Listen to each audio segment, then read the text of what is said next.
ओम श्री साई नाथाय नमः।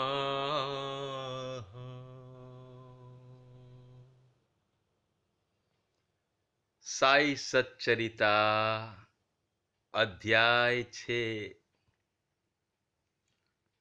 साई बाबा की द्वारका माई। द्वारका माई में ध्वज लहरा रहे हैं, उरूस निकल रहा है, रामनवमी जन्म उत्सव मनाया जा रहा है। उस द्वारका माई मस्जिद का जीर्ण उद्धार हो रहा है। जीर्ण उद्धार होने के बाद में सभा मंडप, जो आंगन बहुत छोटा था, भक्तों को असुविधाजनक था, काका साहेब दीक्षित ने आंगन को बढ़ाकर उसके ऊपर छप्पर बनाना चाहा। द्रव्य राशि व्यय कर उन्होंने लोहे के खंबे, बल्लिया, कैंचिया मोल ली और कार्य प्रारंभ हो गया। दिन रात परिश्रम करने के बाद भक्तों ने लोहे के खंबे जमीन में गाड़े। जब जिस दिन बाबा चावड़ी से लौटे, उन्होंने उन खंबे को, जो खंबे जमीन पर गाड़े गए थे, उन खंभों को उखाड़ कर फेंक दिया और क्रोधित हो गए। वे एक हाथ से खंबा उखाड़ कर उसे उखाड़ने लगे तो दूसरे हाथ से उन्होंने तात्ये का साफा उतार दिया, उसमें आग लगाकर गड्ढे में फेंक दिया। बाबा के नेत्र जलते हुए अंगारे के सदस्य लाल हो गए। किसी का भी बाबा की ओर देखने का साहस नहीं हो रहा था। सभी पूरी तरह भयभीत होकर, विचलित होकर, ये क्या हो गया, बाबा क्या कर रहे हैं? भागोजी सिंधे, बाबा के कोड़ी भक्त, कुछ साहस करके आगे बढ़े। बाबा ने उन्हें धक्का देकर पीछे धकेल दिया। माधवराव भी वहां थे। बाबा ने उनके ऊपर ईंट के ढेले फेंकने लगे। जो भी बाबा को शांत करने गया, उसकी दुर्दशा हुई। कार्यकलाप, भूमि पूजन यज्ञ। ठीक से गौर करेंगे कि जब हम कुछ भी भूमि का ऊपर, जब हम खंबे लगा रहे हो, तो भूमि का पूजन होना चाहिए। बिना पूजन किए किस और इशारा? बाबा क्यों क्रोधित हो रहे हैं? एक पवित्र स्थान बनने वाला है, जहां लीला होनी है, उसकी पवित्रता यज्ञ के द्वारा, भूमि की पूजन के द्वारा। बाबा ने खुद तात्या का साफा उतारा, उसे आग लगाई, गड्ढे में फेंका। बाबा के कार्यकलापों को समझना हमारे मन की बाहर की बात है। आध्यात्मिक व्यक्ति ही इन कार्यकलापों का बारे में, उनकी विशेषता के बारे में बता सकता है। हम तो अंदाजा ही लगा सकते हैं। जरूर भूमि पूजन की बाबा ने। और किसी को आगे नहीं बढ़ रहे, क्रोधित हो रहे, क्योंकि कहीं ये लोग साफा जो अग्नि से जला के डाला गया, उस अग्नि, जो प्रज्वलित अग्नि को कहीं ये बुझा न दे।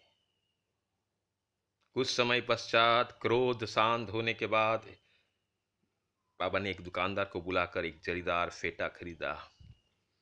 अपने हाथों से उसे तात्या के सिर पर बांधकर उसे विशेष सम्मान दिया। विचित्र व्यवहार। यह देखकर भक्तों को आश्चर्य हुआ। वो समझ नहीं पा रहे हैं किस अज्ञात कारण से बाबा इतने क्रोधित हुए। उन्होंने तात्या को क्यों पीटा और फिर उनका क्रोध अचानक शांत क्यों? कभी कभी अति गंभीर तथा शांत मुद्रा में रहते थे और बड़ा प्रेम पूर्वक वार्तालाप करते थे बाबा। परंतु अनायासी बिना किसी गोचर कारण वे क्रोधित हो जाया करते थे। ऐसी अनेक घटनाएं हैं, देखने में आ चुकी है। परंतु हेमांत पंत कह रहे हैं मैं इसका निर्णय नहीं कर सकता हूं, उनमें से कौन सी लिखूं कौन सी छोड़ूं।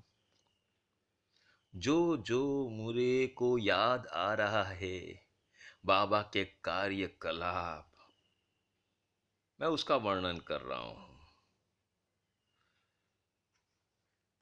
बाबा यवन थे, हिंदू थे, कौन थे? बाबा की योग, बाबा की साधना, बाबा की शक्ति, इन विषयों पर मैं सोचते रहता हूं। बाबा के कार्यकलाप अद्भुत अद्भुत अद्भुत है।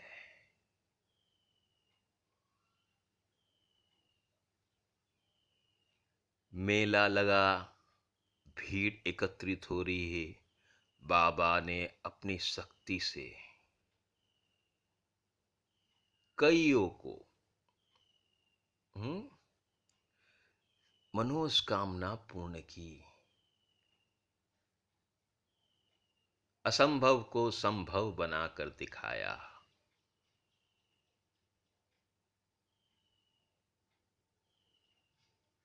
अध्याय 6 संपूर्ण होने जा रहा है। शिक्षाएं शिक्षाएं शिक्षाएं। साई सच्चरिता में मैंने जैसे कहा, मुझे जैसे समझ में आया अनुभूतियों के द्वारा, जो मुझ में समझ में आ रहा है, गौर करिए। विचित्र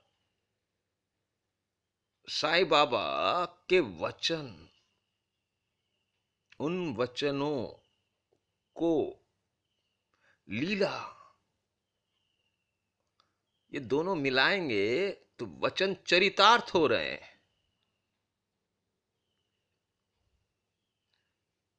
वचन चरितार्थ हो रहे। बाबा ने कहा ना कि हरि का गुण गान गाओ। नाम सप्ताह चालू हो गया। अब नाम सप्ताह होगा, हरि गुण गान होगा, भक्त आएंगे तो जगह भी तो चाहिए।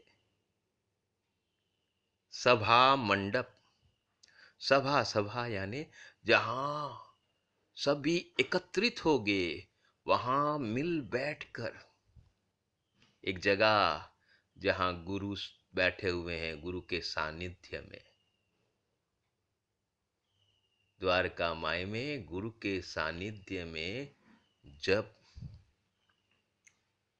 हरिगुण गान होता है, लीलाएं होती है, तभी तो धर्म प्रतिष्ठित होता है।